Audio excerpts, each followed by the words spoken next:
Módulo accesorio. Tratamiento antirretroviral. Evidencia del mundo real. Presentada por Egresado de la Universidad Autónoma de San Luis Potosí. médico internista e infectólogo en Centro Médico Nacional La Raza por la UNAM. Estancia en el Instituto Nacional de Infectología Evandro Chagas. En Río de Janeiro, Brasil. Con certificación internacional para Medical Science Liaison by UC Berkeley Extension. Se desempeñó como responsable de la clicida en el Hospital General de Zona número 6 del IMSS, en Nuevo León. Con práctica privada en el Centro Médico Hospitaria. Ponente en congresos nacionales e internacionales de VIH. Actualmente es gerente científico de VIH en GlaxoSmithKline, México. Él es el doctor Cristian Reinaga.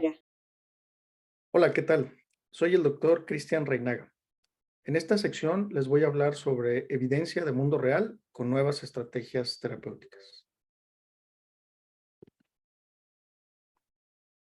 Soy médico internista e infectólogo y gerente científico para GSK México en el área de VIH. La agenda de esta presentación es la siguiente. Vamos a hablar un poco sobre la perspectiva de las personas viviendo con VIH en tratamiento, lo que se ha aprendido en los ensayos clínicos, los estudios de vida real y cuál es su aplicación en la práctica clínica. Y al final terminaré con la presentación de algunos estudios del año 2022 que se presentaron en las conferencias internacionales. La expectativa de vida de las personas viviendo con VIH actualmente es similar a las personas que no viven con VIH. De tal manera que en México es frecuente que una persona se diagnostique con VIH entre los 20 y 30 años de edad. Por lo tanto, estará tomando un medicamento antirretroviral durante varias décadas, 20, 30 años o más. Algunos estudios nuevos han explorado la opinión de los pacientes en relación con vivir con VIH y tomar un tratamiento antirretroviral. Este estudio se conoce como perspectivas positivas y algunos de los resultados son los siguientes. De alrededor de 2,000 pacientes encuestados, el 42% tenía polifarmacia, el 68% estaba preocupado por los efectos que los medicamentos antirretrovirales pudieran tener a largo plazo y el 57% por los medicamentos que tienen que tomar a medida que están envejeciendo con VIH. También en este estudio de perspectivas positivas se les ha preguntado a los pacientes la apertura para modificar su tratamiento antirretroviral a un régimen que contenga menos medicamentos. En vista de que la polifarmacia es común, las nuevas estrategias terapéuticas buscan reducir la cantidad de medicamentos antirretrovirales y la cantidad de otros medicamentos para optimizar el tratamiento y tomar lo mínimo necesario. En este caso, los pacientes piensan que es factible cambiar su tratamiento siempre y cuando se mantengan en su presión virológica, lo cual también es una preocupación de los médicos tratantes. Y la reducción de los efectos adversos no solo es la causa más común, sino que los pacientes también están pensando en reducir el número de medicamentos que toman para el VIH. Esto relacionado con reducir el tiempo en el que están expuestos a un medicamento y la toxicidad que posiblemente se pueda generar después de tantos años de tomar un medicamento antirretroviral. Ahora, en los ensayos clínicos de los regímenes de 2 fármacos, que es lo que vamos a estar hablando a continuación, se han visto diferentes resultados en relación con la eficacia, durabilidad, barrera a la resistencia y potencia. Voy a hablar sobre los 4 estudios principales que hablan sobre el régimen de dolutegravir-lamivudina, que es un régimen antirretroviral para el tratamiento con VIH. Los estudios que muestro en esta diapositiva son los Gemini 1 y 2. Son estudios que se hicieron en población sin tratamiento previo, población con nuevo diagnóstico de VIH y que recibieron un régimen de dolutegravir-lamivudina versus dolutegravir más tenofovir emtricitabina. Ustedes pueden ver que a las 48, a las 96 y 144 semanas existió no inferioridad de un régimen de 2 fármacos, dolutegravir-lamivudina, versus un régimen de 3 fármacos, dolutegravir, tenofovir, emtricitabina. En las primeras 8 semanas, el porcentaje de supresión virológica era de alrededor del 80% en ambos brazos, lo cual significa que independientemente del número de medicamentos en el régimen antirretroviral, la eficacia de estos pacientes era similar con 2 o 3 fármacos. Otro estudio en pacientes naive es el estudio STAT. Este estudio lo que buscaba era ver la factibilidad de usar un régimen de menos fármacos, de dolutegravir, lamivudina, en una estrategia de diagnosticar y tratar en pacientes que no habían recibido tratamiento. Esta estrategia es todo un reto porque lo que busca es iniciar el medicamento lo más pronto posible para tratar de mantener a los pacientes dentro del sistema de salud y también para reducir complicaciones. La estrategia implica iniciar tratamiento sin conocer los resultados de laboratorio más comunes, como la carga viral, los resultados de CD4 y algunos laboratorios generales comunes o la resistencia basal a los regímenes antirretrovirales. De tal manera que a las 48 semanas, de un total de 131 pacientes, el 97% que recibieron dolutegravir, lamivudina se mantenía indetectable. Esto quiere decir que el usar este régimen en una estrategia de diagnosticar y tratar fue factible porque la supresión virológica es similar a lo que se ve en estudios en población naive. Otras características que se observaron fue que hubo pocos pacientes que tuvieron que suspender el régimen por coinfección con hepatitis B, que es una de las preocupaciones importantes al iniciar un tratamiento de este tipo en pacientes naive. Solo hubo 5 casos de pacientes coinfectados con hepatitis B que tuvieron que cambiar obviamente a un régimen que contuviera tenofovir y un paciente que tenía la mutación M184B, es decir, un porcentaje muy bajo de cambio debido a los resultados que se obtuvieron después de haberlos recibido. En el escenario de pacientes de switch existen 2 ensayos clínicos. Uno es el estudio TANGO, que tiene un seguimiento a 3 años, y en este estudio, pacientes que estaban en supresión virológica por más de 6 meses y que recibían regímenes basados en tenofovir alafenamida, principalmente inhibidores de integrasa, cambiaban a una estrategia de simplificación con menos fármacos, es decir, al coformulado de dolutegravir, lamivudina. Este estudio lo que buscaba era evaluar la eficacia de este cambio a un régimen de menos fármacos y a los 3 años la eficacia se mantuvo no inferior en relación con mantener un régimen estándar de 3 o 4 fármacos basado en tenofovir alafenamida. Al mismo tiempo se ha visto que pocos pacientes tienen criterio de retiro virológico confirmado después de 3 años y que tampoco hay resistencias emergentes, de tal manera que el cambio a dolutegravir, lamivudina fue efectivo después de 3 años en estos pacientes. SALSA es un ensayo clínico parecido a TANGO y más bien complementario, porque en SALSA se incluyeron pacientes en supresión virológica por más de 6 meses, pero que venían de otros regímenes que no se incluyeron en TANGO. Por ejemplo, no análogos de la transcriptasa reversa, principalmente efavirenzo. En este caso, estos pacientes se cambiaron a una estrategia también de dolutegravir, lamivudina como simplificación, a un régimen de menos fármacos y a las 48 semanas estos fueron los resultados de eficacia. Hubo no inferioridad del cambio a un régimen con dolutegravir, lamivudina en relación con mantener un régimen de 3 fármacos, un régimen estándar. En términos de barrera a la resistencia, los pacientes en el estudio Gemini 1 y 2 que cumplen el criterio de fallo virológico son pocos pacientes, menos del 2%, tanto en el brazo de 2 fármacos como en el brazo de 3 fármacos. Y ustedes pueden ver que después de 3 años, solo hay un caso de resistencias emergentes, un caso en el brazo de dolutegravir, lamivudina.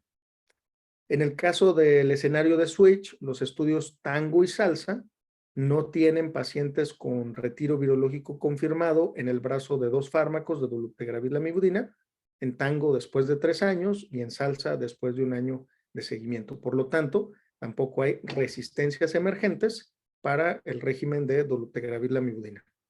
De tal manera que de estos 3 ensayos clínicos que en conjunto son alrededor de 1,300 pacientes recibiendo este régimen de 2 fármacos, solo hay un caso de resistencia emergente después de 3 años. Una preocupación importante con los regímenes de 2 fármacos es saber si es más probable que haya falla virológica usando un régimen de este tipo.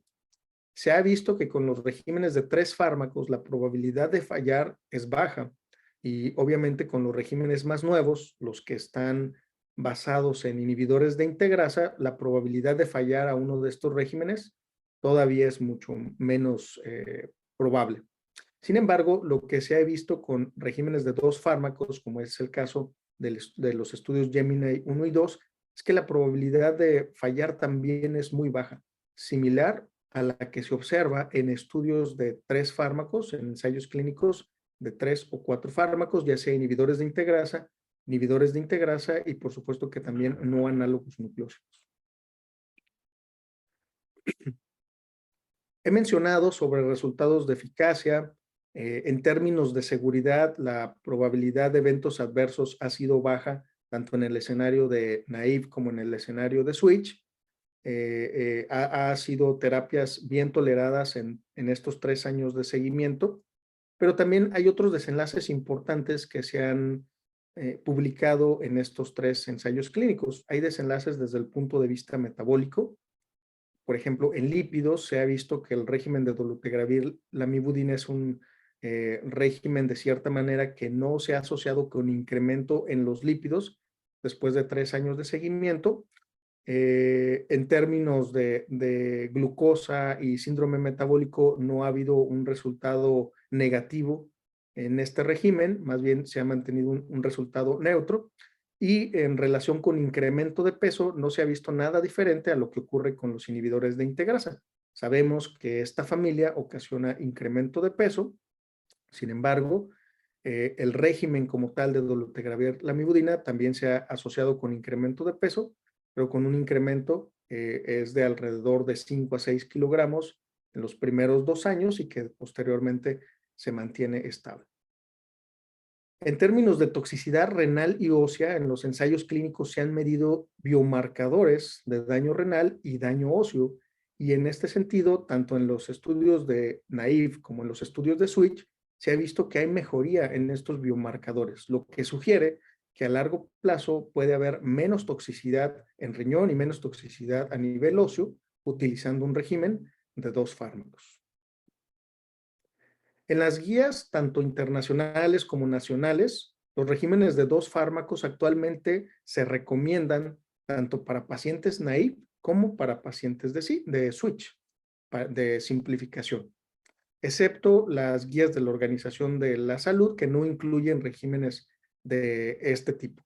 Las guías nacionales también los incluyen como preferentes y como alternativos en algunas situaciones, pero finalmente regímenes de menos fármacos ya son recomendados en todas las guías prácticamente. Este régimen ha sido aprobado por las autoridades de Estados Unidos, las autoridades europeas, FDA y EMA, desde hace algunos años, y en el caso de México fue aprobado por COFEPRIS en diciembre del 2021. Y es importante mencionar que la indicación aprobada por la autoridad regulatoria es el uso de este régimen de dolutegravir lamivudina en pacientes tanto naive como en una estrategia de simplificación, pero que no tienen antecedente de falla o antecedente de mutaciones a los componentes, ya sea inhibidores de integrasa o a lamivudina.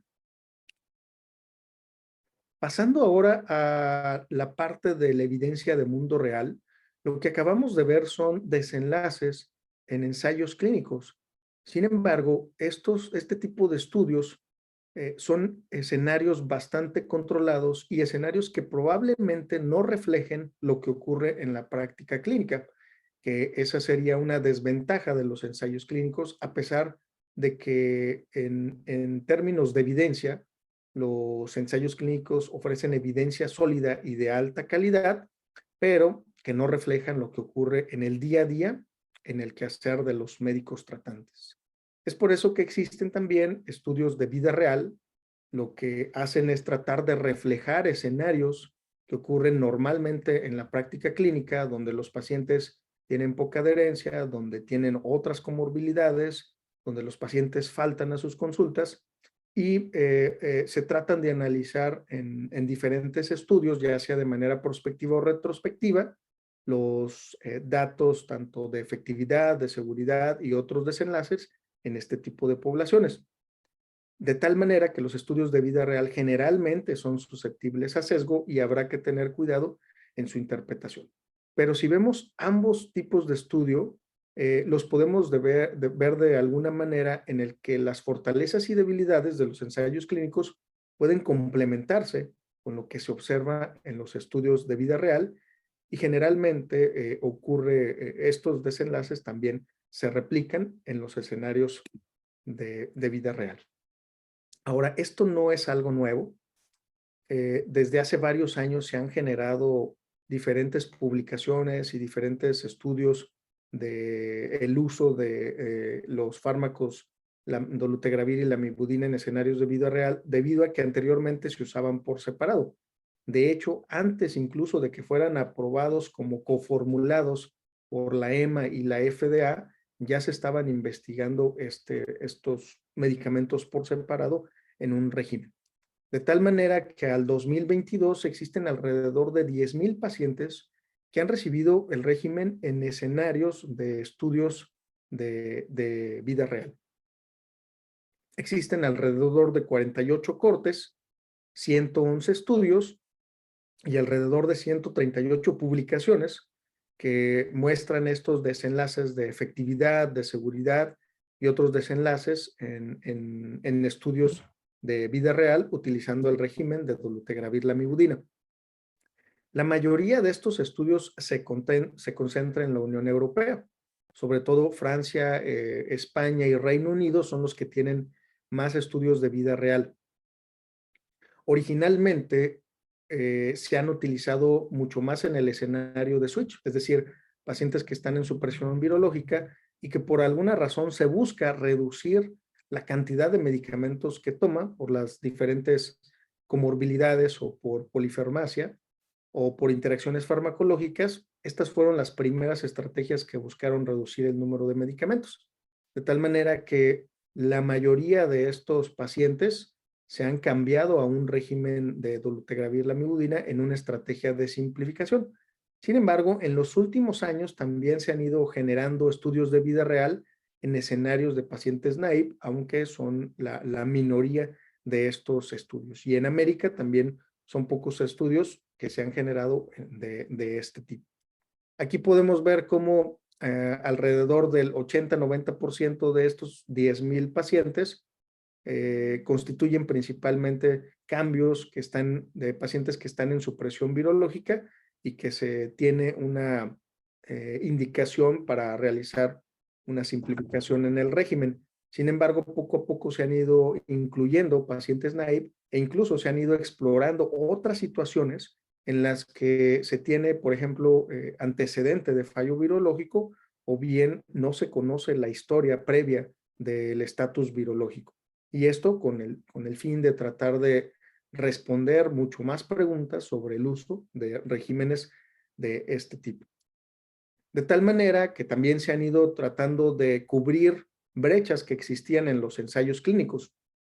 Algunas de estas brechas en la mayoría de ensayos clínicos, por ejemplo, era la inclusión de mujeres. Muchos de los ensayos clínicos incluyen una población de mujeres menor al 10%. Predominan los hombres jóvenes de raza o descendencia blanca. De tal manera que nuevos estudios de vida real se han tratado de cubrir esas brechas y el porcentaje de esta población también se ha incrementado. Como pueden ver, en estudios de vida real, incluso hay alrededor del 50% de población con más de 50 años y también se ha incrementado el número de mujeres. También se han tratado de buscar otras características o variables basales con el fin de identificar diferentes escenarios clínicos donde pueda ser utilizado un régimen de 2 fármacos. Y aquí puedo mostrarles diferentes características basales que se han ido incluyendo en estudios de vida real. Quizá algunas todavía siguen siendo brechas de conocimiento, como la población pediátrica o escenarios como en el embarazo, tuberculosis, población transgénero. Sin embargo, eso también nos habla de que un medicamento no siempre es la solución para todos los escenarios clínicos. Seguirá habiendo indicaciones dependiendo de las características de cada paciente, y si bien la estrategia a reducir el número de fármacos es lo que se está buscando en la actualidad, también habrá pacientes que serán candidatos a otros regímenes diferentes y que quizá deban de contener 3 fármacos, como es un régimen estándar que se utiliza actualmente. He hablado sobre la eficacia en ensayos clínicos, y lo que buscan los estudios de vida real es tratar de reproducir los resultados, pero en escenarios de la práctica clínica. Aquí les muestro esta diapositiva que contiene varias columnas graficando la efectividad en estos escenarios de vida real y en distintos países. En esta gráfica se incluyeron sobre todo estudios que tienen una N mayor a 10. En los ensayos clínicos veíamos que en el primer año la eficacia es de alrededor del 90%, y a 3 años se reduce alrededor de un 85%, lo cual ocurre normalmente en ensayos clínicos. Aquí estos estudios de vida real tienen diferente seguimiento, pero hay algunos que tienen seguimiento a 1 año, otros a 2 años, pero pueden ver que la efectividad, es decir, mantener la supresión virológica en menos de 50 copias por mililitro, más o menos es similar en estos escenarios. Algunos tienen una efectividad menor, pero con una N también menor, y generalmente en estos estudios se ha visto que la causa de descontinuación del medicamento generalmente se asocian con causas no virológicas, es decir, no por tener falla, sino por otras razones que son comunes de descontinuar un medicamento en los estudios de vida real, como pérdida de seguimiento, o cambio de la clínica donde se atiende un paciente, entre otros. Entonces, en términos de efectividad, se ha visto algo similar en los estudios de vida real.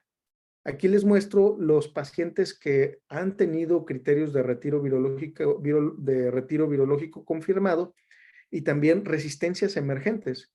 Y pueden ver que de estas cortes que menciono, son pocos los pacientes que llegan a tener fallo virológico en diferentes seguimientos, pero también pacientes con emergencia de mutaciones son muy pocos. Alrededor de menos de 5 pacientes en todas estas cortes han tenido mutaciones emergentes, lo cual también es similar a lo que se ha visto en ensayos clínicos.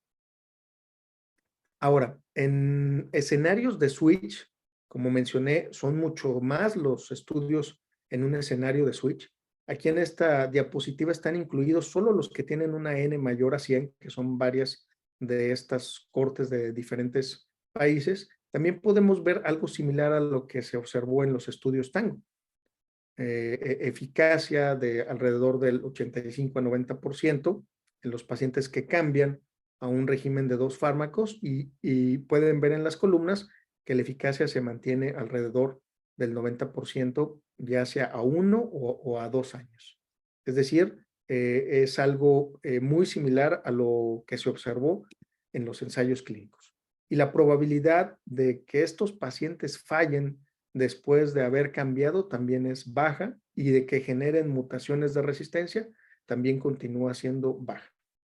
En este sentido, hay algunos estudios incluso que han logrado tener un seguimiento a 5 años, y se ha observado que dentro de estos 5 años sigue sin haber pacientes que tengan mutaciones emergentes y pocos pacientes que cumplen el criterio de fallo virológico. En términos de seguridad, la interrupción por presentar eventos adversos también es baja. En inhibidores de integrasa se ha visto que esta familia es una familia que se tolera muy bien, que la proporción de efectos secundarios es muy baja en cualquiera de los integrantes de la familia de inhibidores de integrasa, Y en el régimen de dolutegravir más lamivudina también se observan proporciones de eventos adversos severos y que ocasionan la descontinuación del medicamento que son menores al 5%. Al igual que los ensayos clínicos, también se han ido explorando otros desenlaces que tienen que ver con desenlaces metabólicos, renales, óseos, eventos adversos del sistema nervioso central, peso, y también sobre el uso del medicamento en algunas situaciones donde puede ser preocupante, como en aquellos pacientes que pudieran tener la mutación M184B, que afecta la susceptibilidad de la amibudina y que ha sido una de las preocupaciones desde el surgimiento de estos regímenes de menos fármacos y que hablaremos también al respecto más adelante.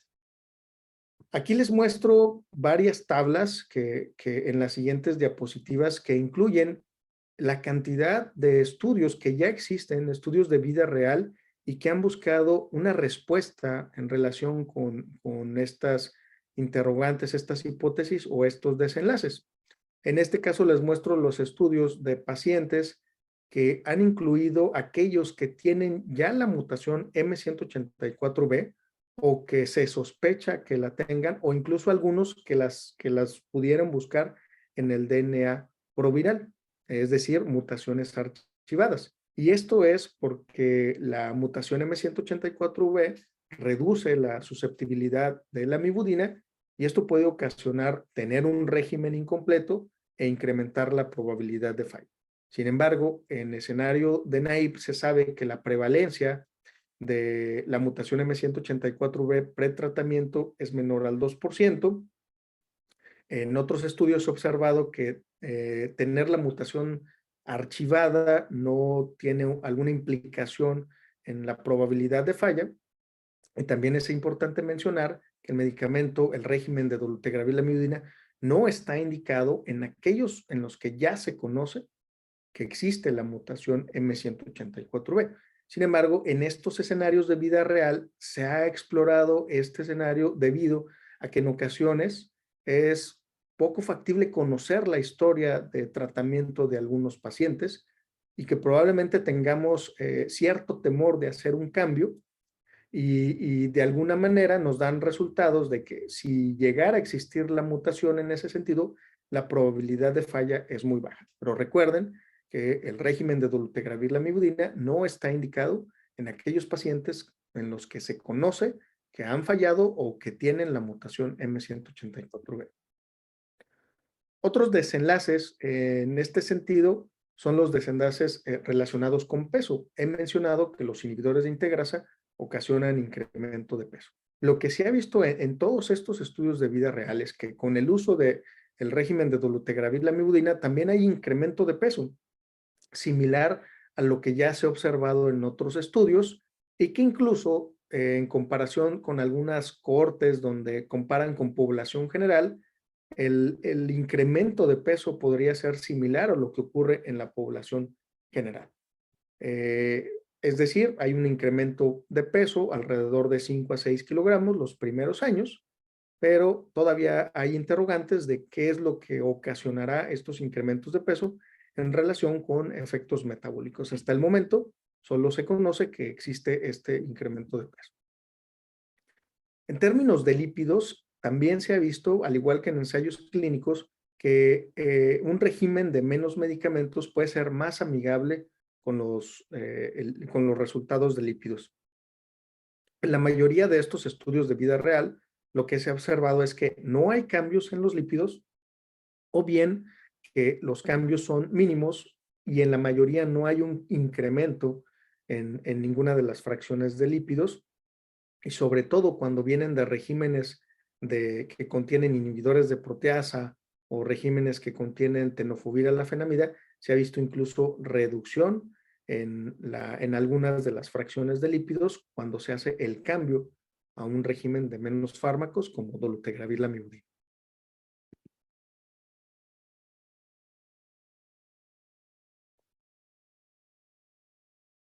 En relación con desenlaces renales, en escenarios de vida real no es factible medir biomarcadores como se hace en ensayos clínicos. Generalmente en estos escenarios se mide la creatinina, se mide la tasa de filtrado glomerular por creatinina y algunos marcadores urinarios, pero no es factible tener mediciones de biomarcadores. Aún así, lo que se ha visto en estos desenlaces utilizando el régimen de dolutegravir lamivudina es que no son diferentes a lo que ocurre con los inhibidores de integrasa. Es decir, los inhibidores de integrasa inhiben los cotransportadores OCT2 a nivel renal y es normal que ocasionen un incremento en la creatinina, es un incremento de pocos miligramos sobre decilitro, alrededor de 0.2, 0.3 miligramos sobre decilitro, que pudiera tener repercusiones en la tasa de filtrado glomerular, pero que no se ha visto que no hay repercusiones clínicas y que se mantiene estable a lo largo de los años. En ese sentido, en estos diferentes cortes de vida real se ha observado prácticamente lo mismo. Cambios en la creatinina, cambios cosméticos, reducciones en la tasa de filtrado glomerular, pero que no han ocasionado repercusiones clínicas e incluso tomando en cuenta estos estudios que han medido desenlaces a 5 años.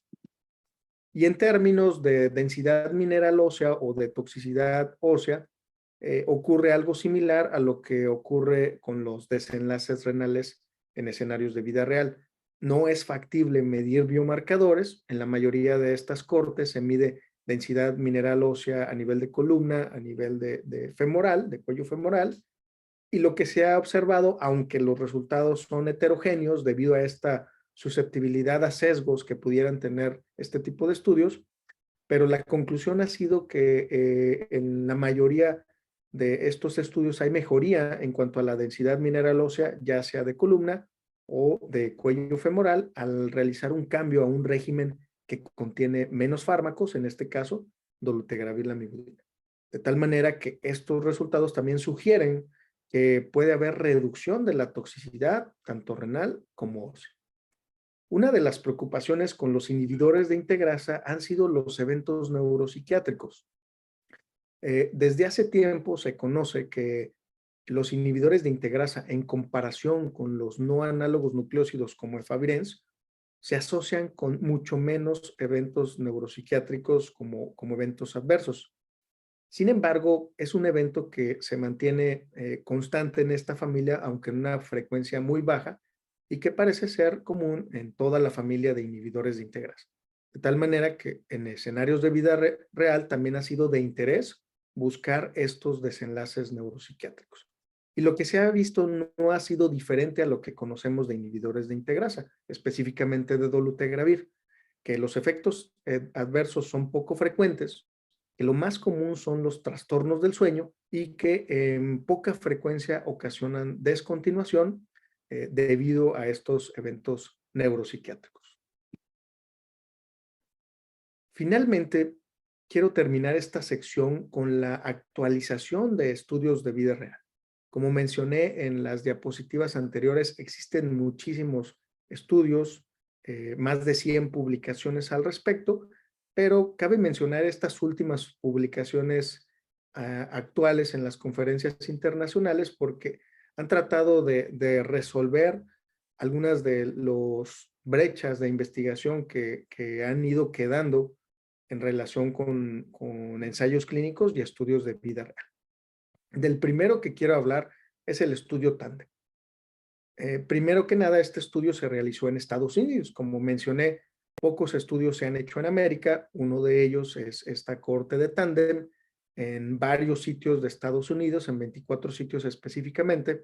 Al ser un estudio de vida real, incluye pacientes que empiezan a tener esta experiencia con un régimen de menos fármacos, ya sea en el escenario de naive o en el escenario de switch, generalmente después de la aprobación del medicamento en el país, y lo que busca primero es ver la efectividad y seguridad.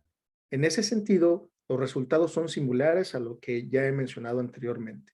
Al año hay una efectividad alrededor del 90% de los pacientes para mantener la supresión virológica tanto en el escenario de naive y en el escenario de switch. Lo que llama la atención en este estudio de Tandem es lo que muestro en la gráfica que ustedes pueden ver en la diapositiva, que son las razones de cambio de los médicos tratantes hacia un régimen de menos fármacos. Y entre las principales está para evitar la toxicidad a largo plazo. Es decir, actualmente, dado lo que he mencionado anteriormente, tanto los médicos tratantes de personas viviendo con VIH como los pacientes están preocupados por lo que pueda ocurrir cuando,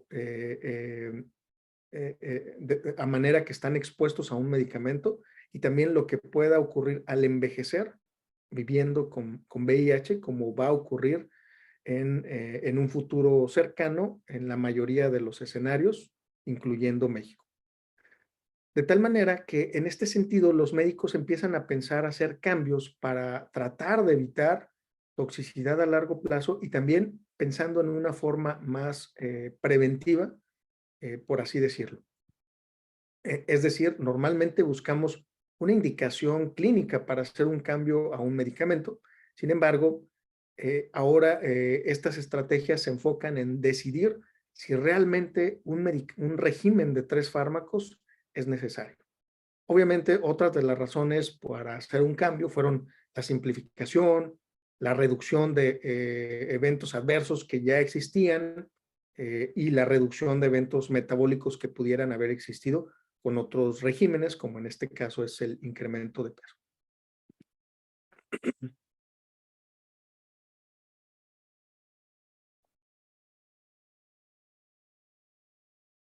Otro estudio presentado en estas conferencias internacionales, como fue AIDS 2022, es el estudio de autor Nobel, que fue un estudio en un solo centro en España. Este estudio es interesante porque ya compara nuevos regímenes de tratamiento antirretroviral, como en este caso regímenes con inhibidores de integrasa de 3 y de 2 fármacos.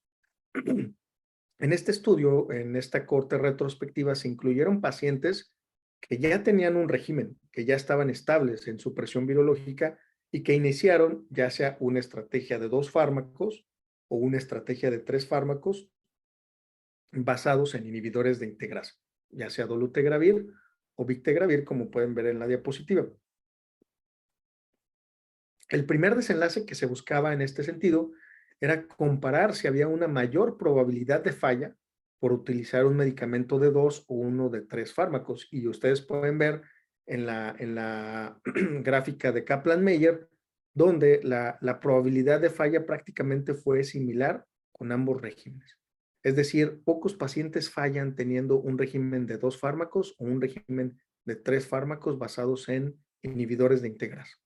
Las interrupciones también fueron poco probables y fueron muy similares entre ambos regímenes. De tal manera que ambas estrategias son eficaces, efectivas en este sentido y seguras, tomando en cuenta que ambos contienen inhibidores de integrasa.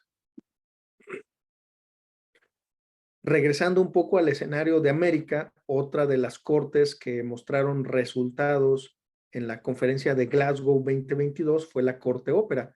Y en este sentido, este estudio es interesante porque también compara nuevos regímenes de inhibidores de integrasa como el anterior, solo que en un escenario de pacientes en Estados Unidos. Estos pacientes podrían iniciar un régimen con dolutegravir lamivudina o bien un régimen que tenía 3 fármacos, que podía ser dolutegravir, bictegravir, tenofovir alafenamida o dolutegravir, abacavir lamivudina, es decir, 2 estrategias de 3 fármacos versus una de 2.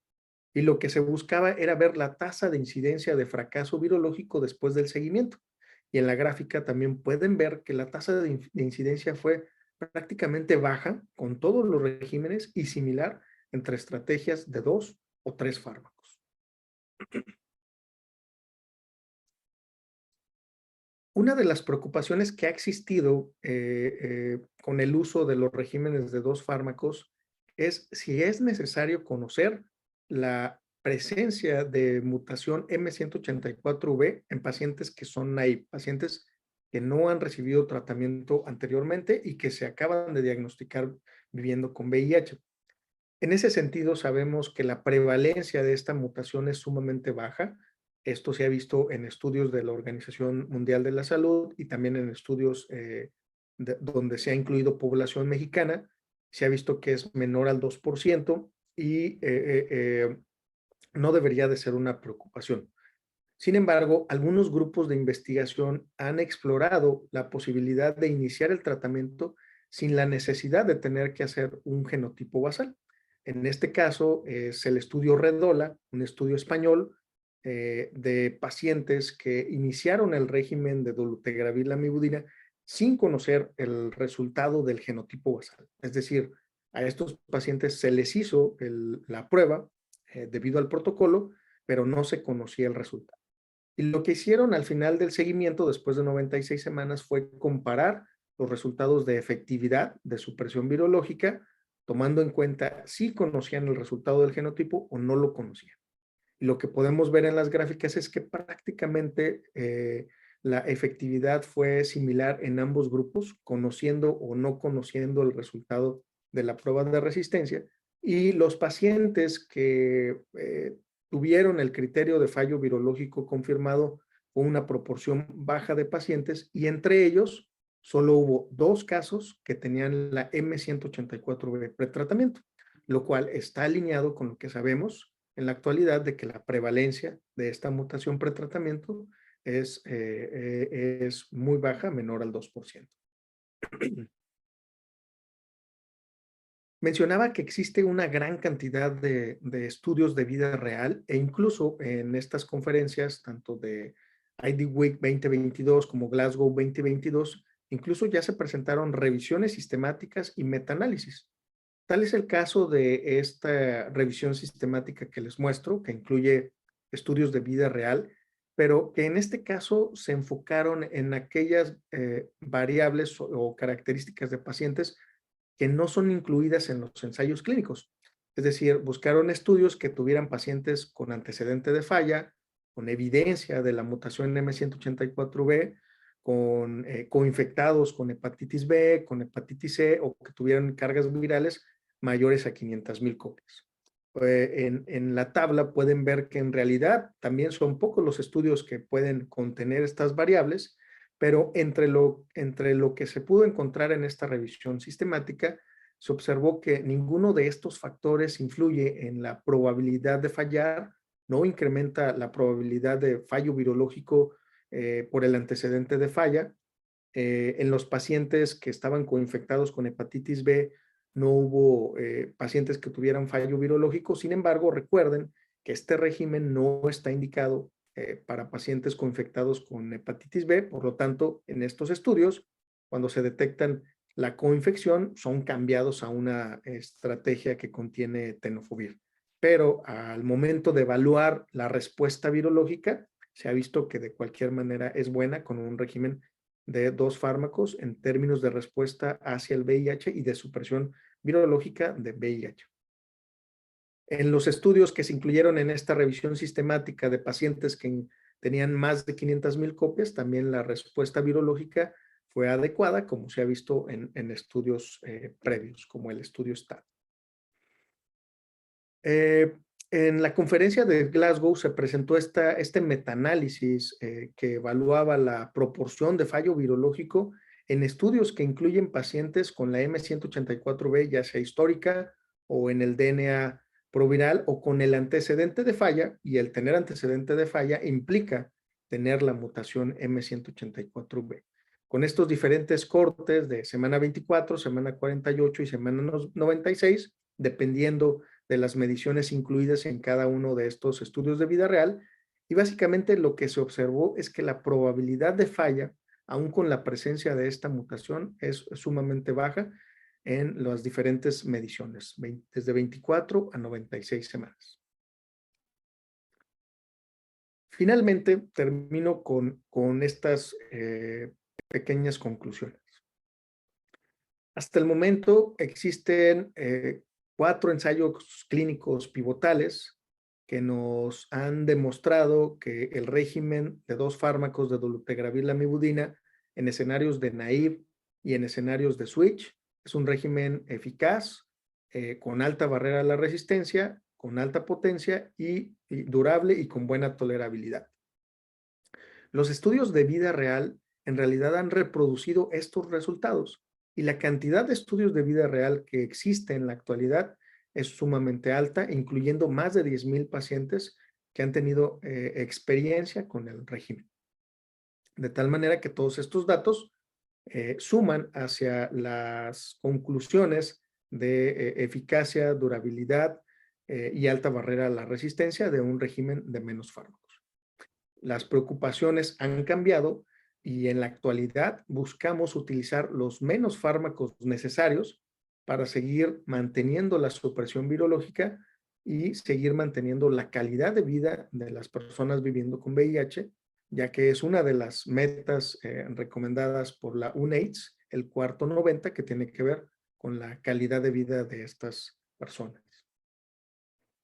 Aunque hemos visto que existen varios estudios que demuestran que la presencia de la mutación M184B no influye en la probabilidad de falla, es importante recordar que el régimen, tanto en Estados Unidos por la FDA, en la Unión Europea por la EMA y en México por COFEPRIS, no es un régimen que esté aprobado para usarse si el paciente tiene antecedente de falla o se conoce que tenga la mutación M184B. Con todos estos datos, pues ha incrementado la confianza para utilizar regímenes que contengan menos fármacos, utilizando estas estrategias de desprescripción de medicamentos para optimizar los tratamientos antirretrovirales y también considerando que las personas viviendo con VIH están envejeciendo y que se están agregando comorbilidades asociadas a la edad que implican la toma de otros medicamentos. Con esta diapositiva termino y les agradezco mucho su atención. Hasta la próxima.